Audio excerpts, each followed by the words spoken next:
This is Killer Innovations, a show about ideas, creativity, and how you can innovate. Welcome to the Innovators Garage, where you learn to create your next game-changing killer innovation.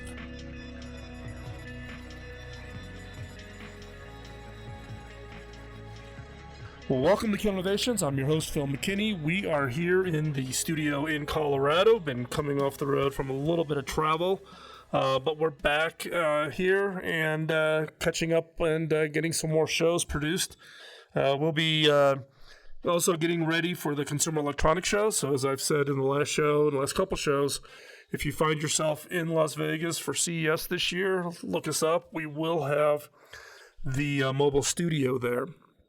So with that, we will, get to the point of being able to give you a tour, show you the studio. And if you've got an interesting guest with an interesting story, we would love to meet them and possibly even do an interview with them in Las Vegas. If you have a guest that you think would be interesting from CES, let me know. Just drop a note at phil@killerinnovations.com.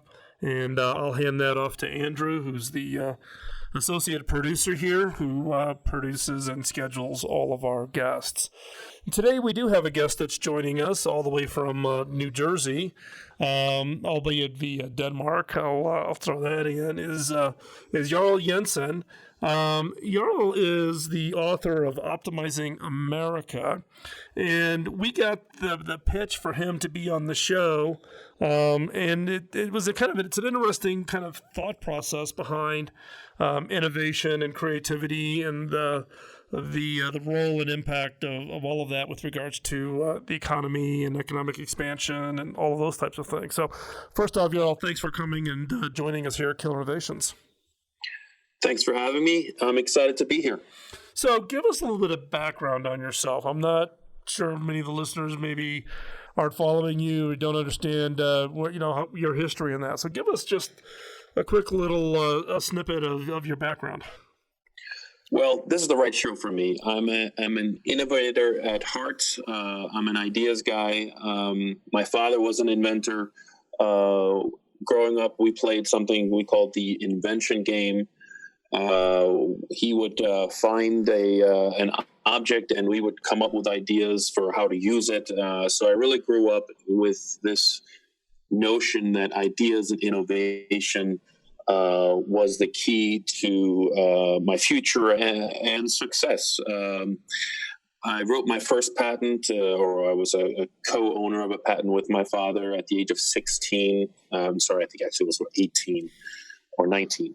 I'm not quite sure my age at that time. But and that patent was for sacral wound healing. And it actually launched a company called Euromed back in 1991. That company was moved from Denmark to the United States in 96. And I eventually wound up being CEO of that company, and it grew to about $20 million in sales, and we just wound up selling it 2 years ago at a record high multiple for a privately held company. At least as far as I know, it's a record high multiple. It was a great deal. It was exciting exit,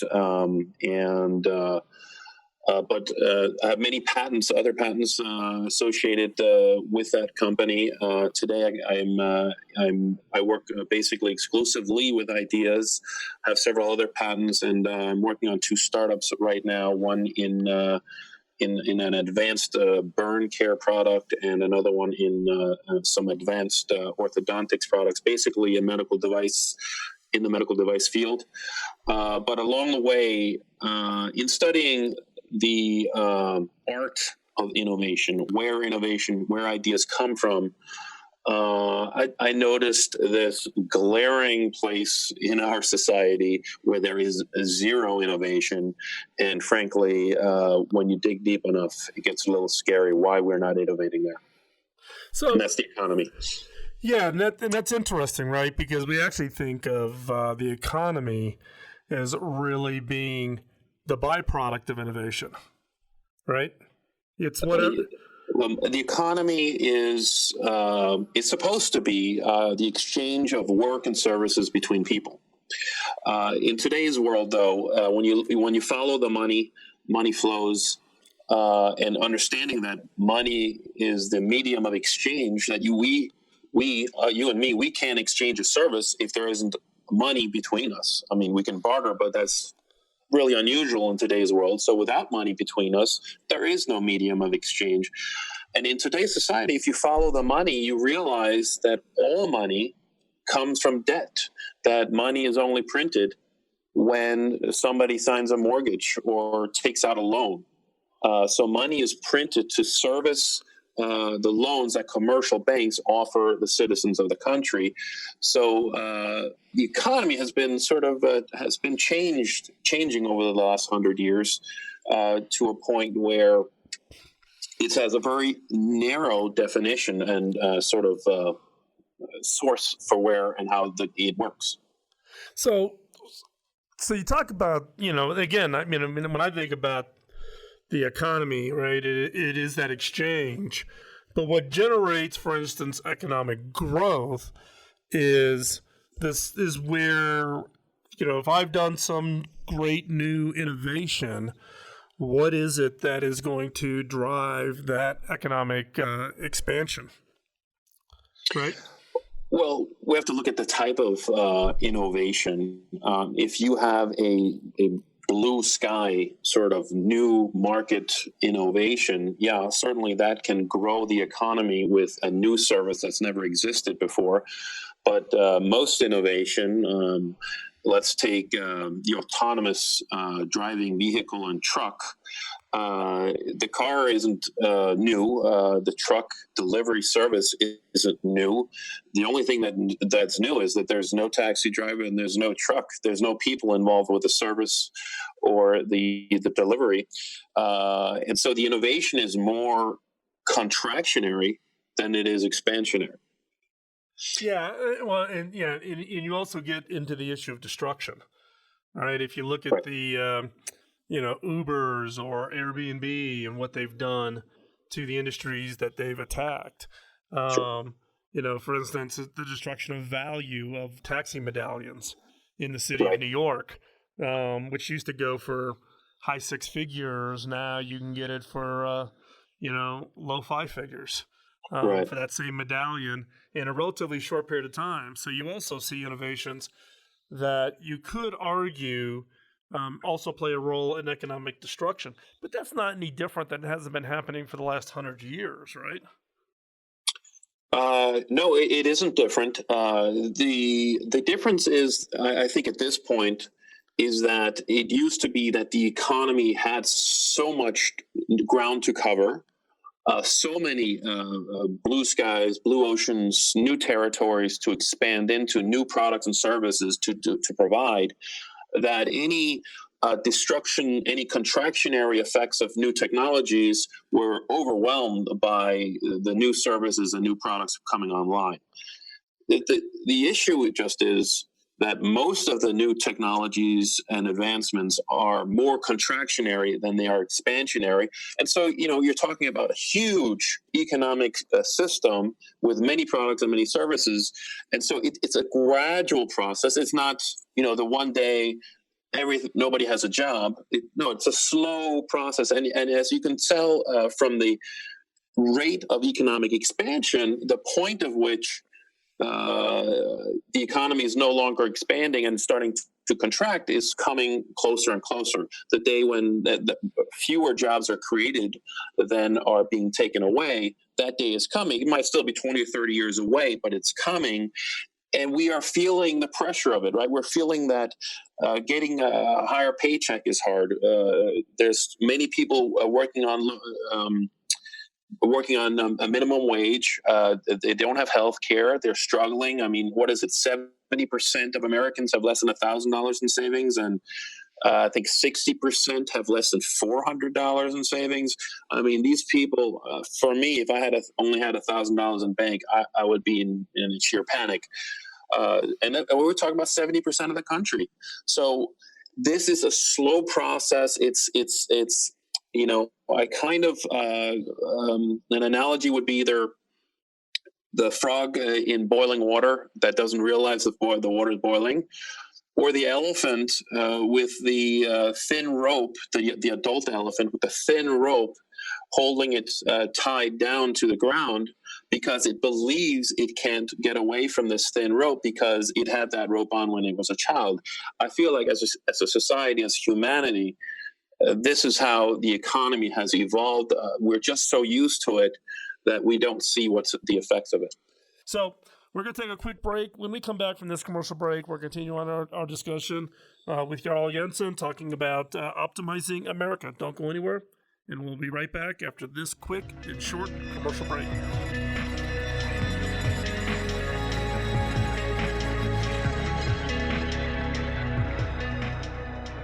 Welcome back to Innovations. We're continuing our conversations with Jarl Jensen, talking specifically about innovation, and more specifically about innovating the economy. And as we were talking in the first segment, we were talking about the fact that, a lot of businesses innovate. We're seeing, more and more businesses looking as innovation as a new capability or expanding the capability in order for them to be successful as a business. Why haven't we thought about innovating the economy before? Well, there are definitely reasons for why the people who run the Federal Reserve are not interested in innovation. It's a little bit of a longer topic, but as innovators, and as your listeners are innovators, that shouldn't be that should frustrate us. What's exciting about innovation is the potential of the idea, the potential of the innovation on the economy, on our own success, on our own future. And so why wouldn't we be getting excited about adding new capabilities, new innovations to our core economic engine?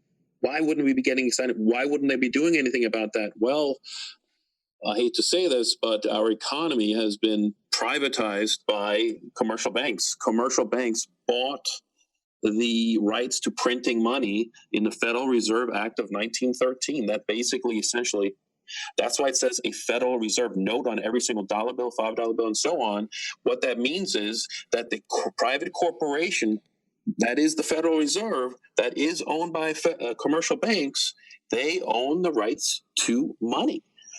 So banks own the rights to money, and that should scratch your head. And so obviously their main purpose is to make sure that the health of their owners, the commercial banks, stays as healthy as possible. So basically the purpose of our economy today is to keep the banks healthy.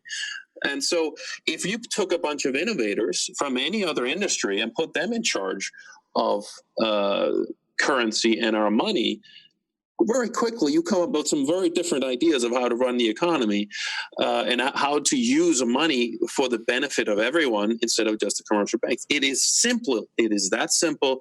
Anybody can innovate at this level because they haven't innovated in 100 years. Yeah, well, it's interesting, right? Because we talk a lot about on this show about what we call the innovation antibodies.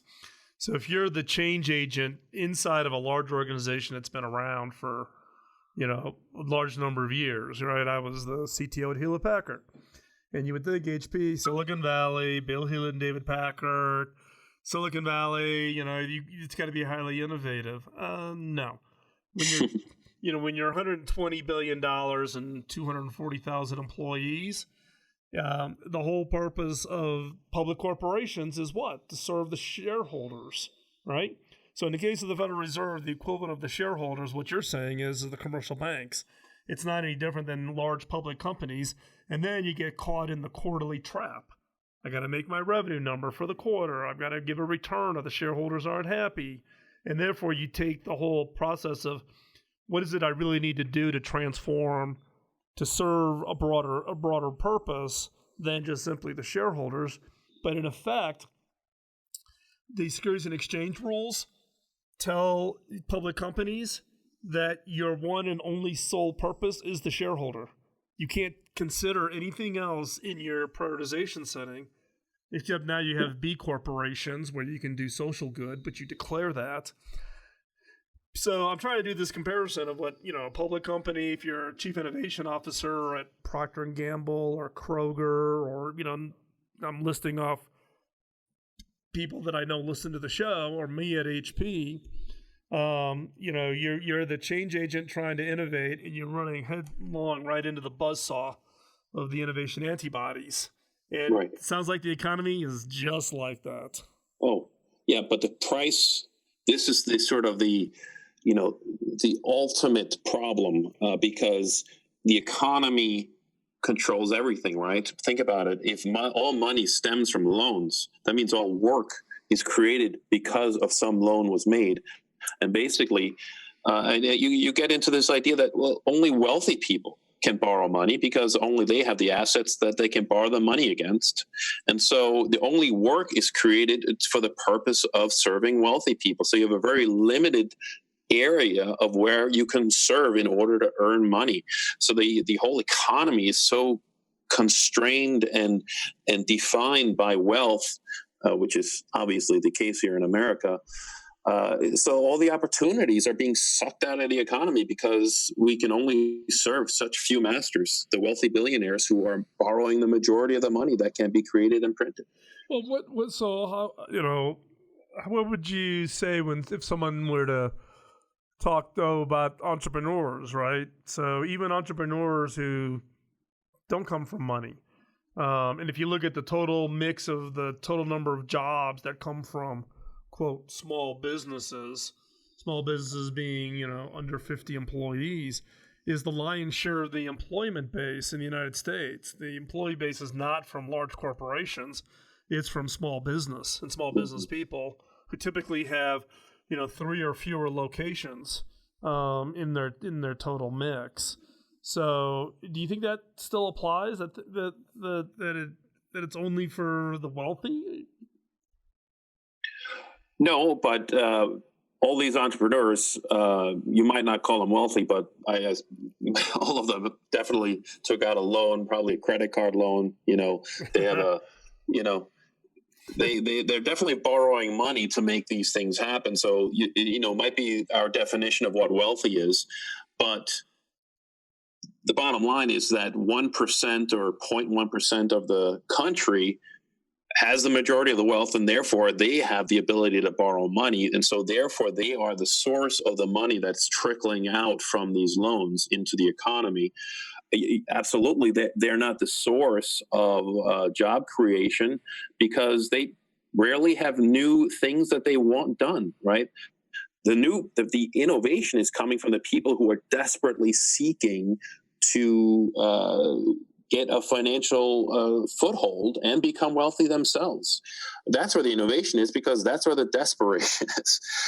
Just like you said, the people who are billionaires already, they can, click their fingers and make anything happen because they've got the money and resources to do it. But everybody else have got to tap into their mind to get it to work and that's why the jobs are getting created at that level. Exactly.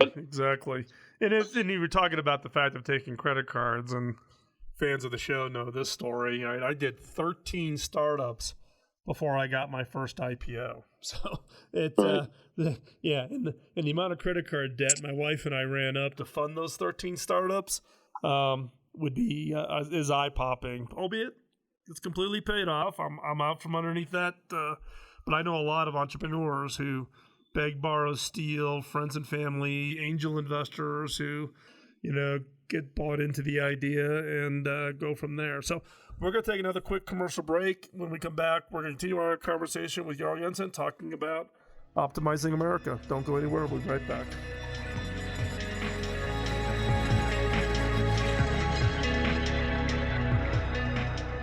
Welcome back to Killer Innovations. We are continuing our conversations with Jarl Jensen talking about his work around innovating the economy. Now, Jarl, we were talking during the commercial break around the broader impact of the economy. When you think about the fact that we haven't innovated the economy in hundreds of years, short of we can also get into the whole cryptocurrency thing, which is changing all of that. I've had Raul Sood, who's the CEO for Unicorn, on, and he's got some big backers, Kuchar from Hollywood, and a whole bunch of very high profile people backing him on his cryptocurrency work. But just talking about just the economy as a whole, the fact that we don't innovate it has a whole ripple effect as a result of that, correct? Yeah, I mean, the economy is everything, right? The money flow, the exchange of money between people is how we provide goods and services to each other. It's the work we do. Obviously, any direction, anything that people do is about the economy. And if money flows only start from banks granting loans to people, well, then the banks are basically determining the direction of technology, the direction of the work we do, our product. And so the consequences of this narrowly defined method of running our economy and not looking to innovate, change, and make it better has obvious consequences for every single person, and has consequences for our international relations with other countries like China or Syria, for that matter, war. I mean, we can even talk about the fact that the military-industrial complex in America is all about jobs in regions or states all across the country. And so funding to support those jobs is perpetuated through Congress. The fact that we're so desperate to have jobs is because jobs are only created when banks fund loans.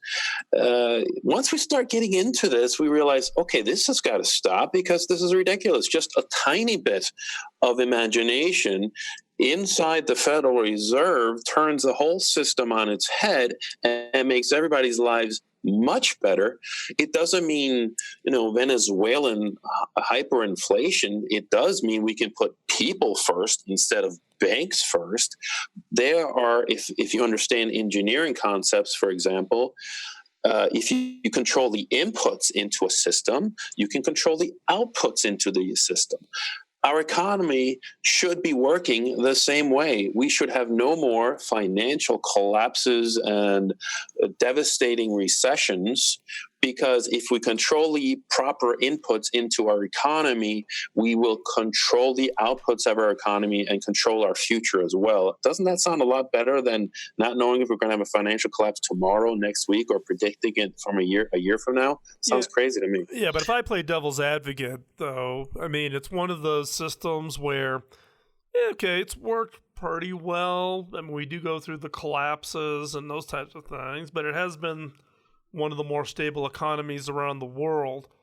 And how do you deal with the whole concept of we need to change this? How do you test that hypothesis without transforming the entire system? Is there a way to test this hypothesis on a smaller scale?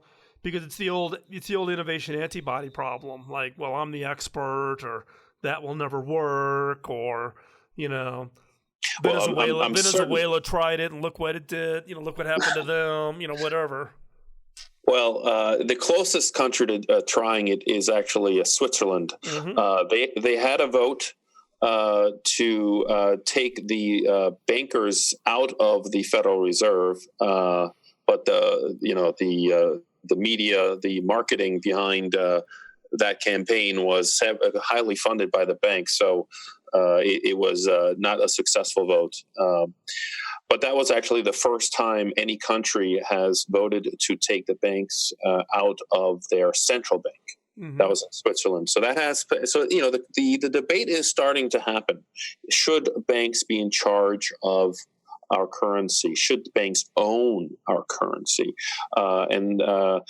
If you want to understand a little bit more about why the American economy has been so stable, you really have to look back at how the whole global economy became systemized in the same way. Why is the Swiss banking system the same as the American banking system, and it dates back to a World War II 1944 agreement, the Bretton Woods Agreement, where 44 countries got together and decided to run their economies the same way to control inflation and so on, and putting commercial banks in charge of the currencies.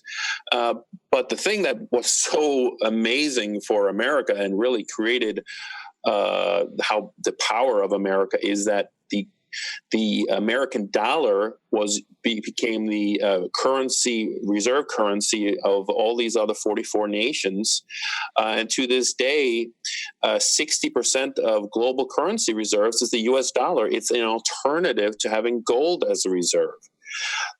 So if you want to talk about why the economy is so stable, why the dollar is so powerful, well, it's because all the other countries around the world have to put U.S. dollars into reserve in order to stabilize their own currency. Basically, the U.S. dollar has become the equivalent of modern gold. And so obviously that's a very powerful stabilizing effect for the American economy and currency. So if you know, again, thinking about it from the context of the innovation antibodies, the people who are fighting against these ideas of yours, how do you answer that question around, it's kind of like I can tell you right now, we can start with the definition of intelligence. Okay. In chess, when you make a move, you can judge that move by the number of options that you have on your next move. So if you make a move and your opponent puts you at checkmate, well, that was a really bad move, right? Mm-hmm. Because you have 0 options and the game's over. Right. Well, and so when it comes to what the Federal Reserve is doing, they have given themselves one option, which is to increase or decrease interest rates on bank loans. Right? That is their only lever. That is the definition of unintelligence. They're being as stupid as you can be. The truth is they can have so many different options, right? They could have variable interest rates, depending on if their loans are good or bad for humanity. Now, I know they call that picking winners, but I'm sorry, we're having all kinds of environmental problems, global war problems. So maybe starting to pick winners for humanity instead of picking winners or winning situations for banks is more important right now. Our future as humanity is more important than the future of the financial system. Geez, I hope that's not up for debate. There are other options. There is only one way of getting money into the economy. That's through debt. Well, doesn't that create a world full of debt? Yeah. The global debt right now is $244 trillion. America's total debt is $74 trillion, and our national debt is $21 trillion. You want to know why that's happening? That's because the only way to get the economy going is to borrow money. Isn't that kind of silly? Couldn't we come up with some other ideas on how to get the economy going, right? And couldn't we test these ideas without, going all out? We could test it slowly, a little bit at a time. The whole idea is to give ourselves optionality, to be intelligent about how we run the economy. I mean, is that so stupid? No, what we're doing right now is stupid. And we're literally risking the future of humanity just so the banks can have their way. Come on. This has got to stop. Jarl, obviously, this is a topic you're extremely passionate about. As we wrap up this segment, if people want to track what you're doing, what you're thinking, and your proposals, where's the best place for them to follow you at? Right now, I have a blog called Optimizing America. I will be transferring that blog to my personal name, Jarl Jensen, or Jensen, depending on the language you want to say my name in. You can also find me on Amazon, where I have 3 books under Jarl Jensen, my Author Central page. Great. Jarl, thanks a lot for joining us today here at Innovations. As we wrap this up, don't go anywhere. Stay by for the 4th segment, where we'll be sharing this week's episode of 5 Minutes to New Ideas, and we'll be right back after this break.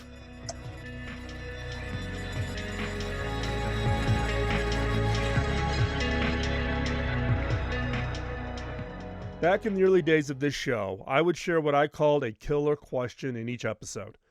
These questions were designed to be used in your personal, team, or organization's innovation efforts.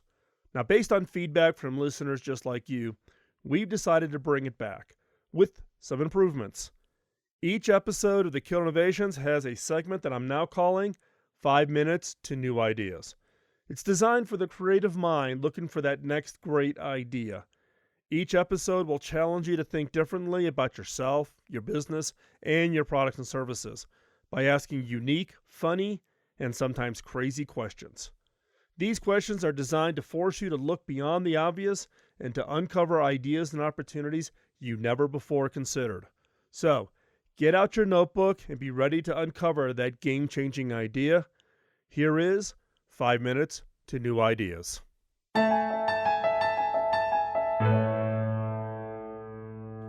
Do you sell atoms or bytes?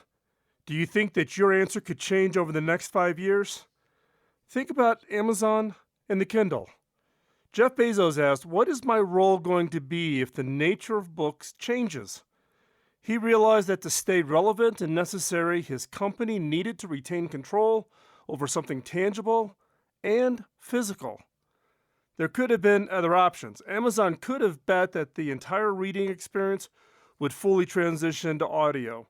But initially, they ultimately gambled that the act of reading was still integral to the enjoyment of a book. It was later they acquired Audible to ensure that they could serve customers no matter what format they chose. So how do you stay in control of an experience when your product is going from atoms to bytes? Think about what a profound change that is. What would you do if your physical product, one that has been around unchanged for hundreds or even thousands of years, suddenly seemed headed towards obsolescence? How do you still keep yourself relevant?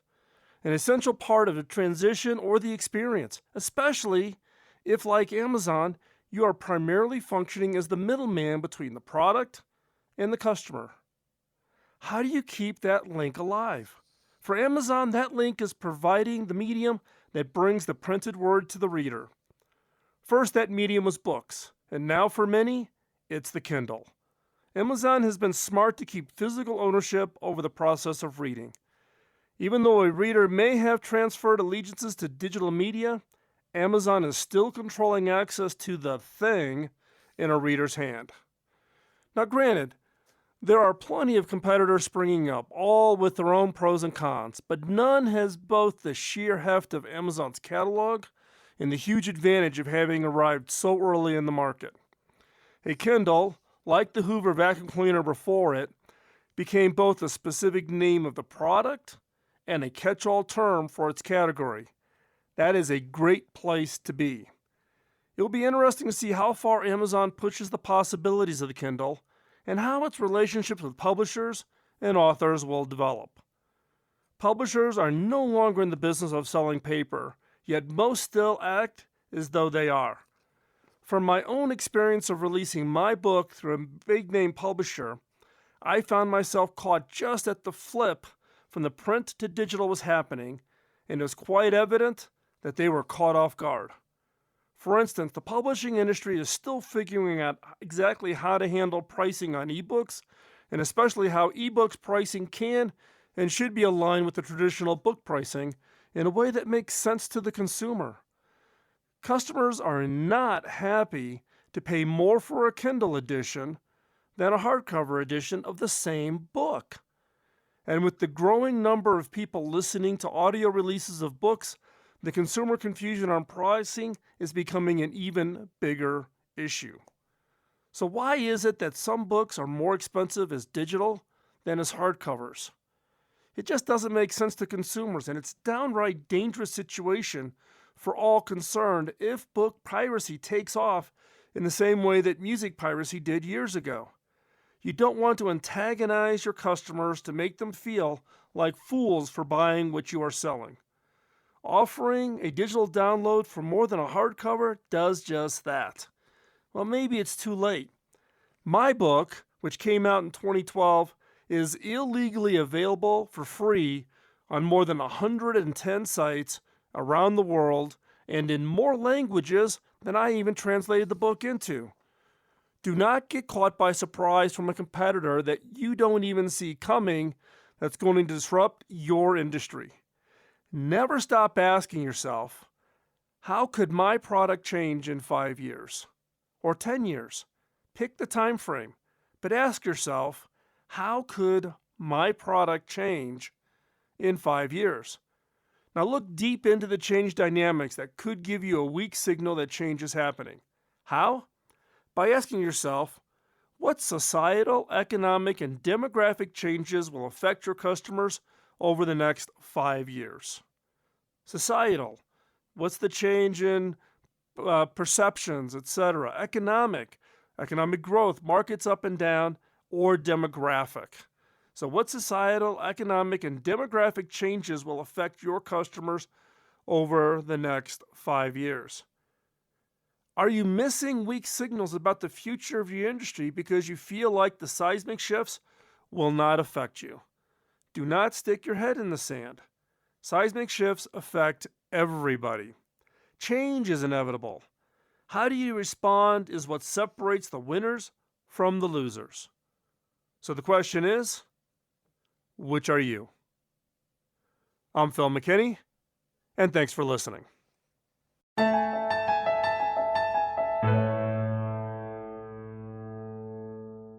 Thanks for taking the time out of your busy schedule to join in. If you have any comments or suggestions, drop me a note over at phil@killerinnovations.com. Now, the reason I've been doing this show since 2005 is to pay back my early mentor by paying it forward. My first mentor, Bob Davis, invested an immense amount of time in training and coaching me, which had a major impact on my career. When I went back and asked him how I could pay him back, he just laughed and said I couldn't. I had to pay it forward. If I could ask for a favor, could you help me pay it forward? How? 1, give us a rating wherever you get your podcasts, as that helps spread the word. And 2, by telling others about the show. This episode of Killer Innovations was produced by the Innovators Network. You can find the show notes and the entire show catalog over at killerinnovations.com. I'll talk to you next week. In the meantime, go out and change the world with your killer innovation. Bye-bye.